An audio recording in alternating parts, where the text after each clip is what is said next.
आपकी पाठ्य पुस्तक का छठा प्रश्न है, शिक्षा बच्चों का जन्मसिद्ध अधिकार है। इस दिशा में लेखिका के प्रयासों का उल्लेख कीजिए। उत्तर है, लेखिका का मानना था कि शिक्षा बच्चों का जन्मसिद्ध अधिकार है।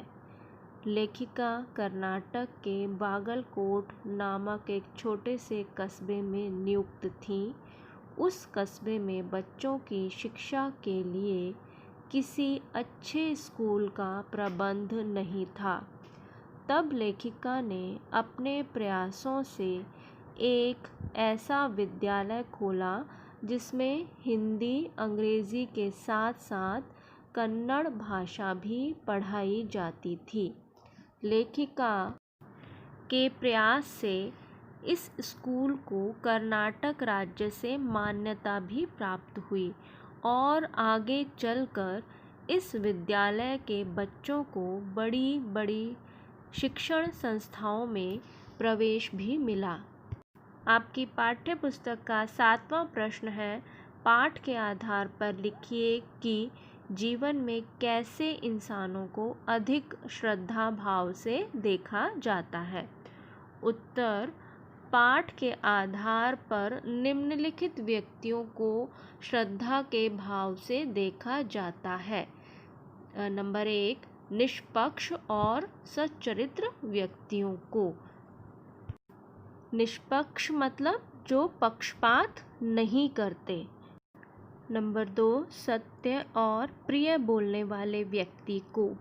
नंबर 3, दूसरों की गोपनीय बात अपने तक सीमित रखने वाले व्यक्तियों को।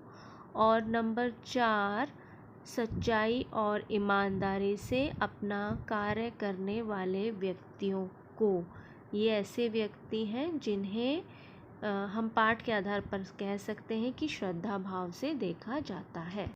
प्रश्न 8 है, सच अकेलेपन का मज़ा ही कुछ और है।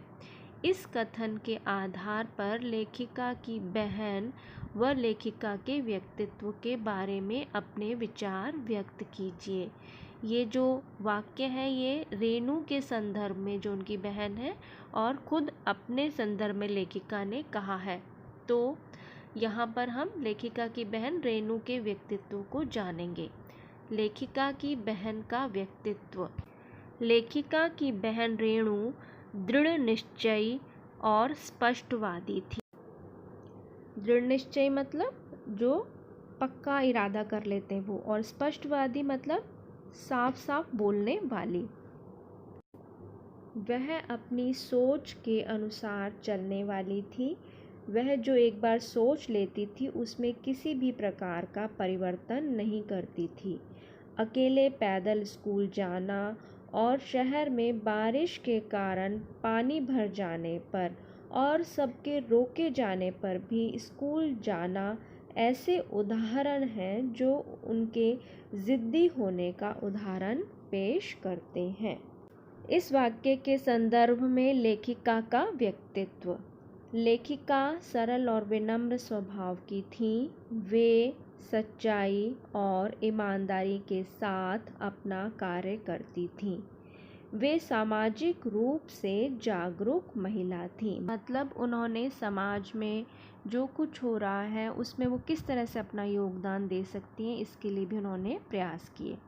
उनके प्रयासों से कर्नाटक में अंग्रेज़ी, कन्नड़ और हिंदी भाषाएं सिखाने वाला विद्यालय खुल पाया। डालमिया नगर में नाटक खेलकर अकाल पीड़ित क्षेत्र हेतु धन इकट्ठा करना उनके सामाजिक रूप से जागरूक होने की ओर संकेत करता है। वे निजता से अपना जीवन जीती थीं और दूसरों के जीवन में हस्तक्षेप नहीं करती थी, मतलब दखलंदाजी नहीं करती थी, इंटरफेयर नहीं करती थी। ये थे आपकी पाठ्य पुस्तक के प्रश्नोत्तर। आगे की वीडियो में हम अतिरिक्त प्रश्नोत्तर करेंगे।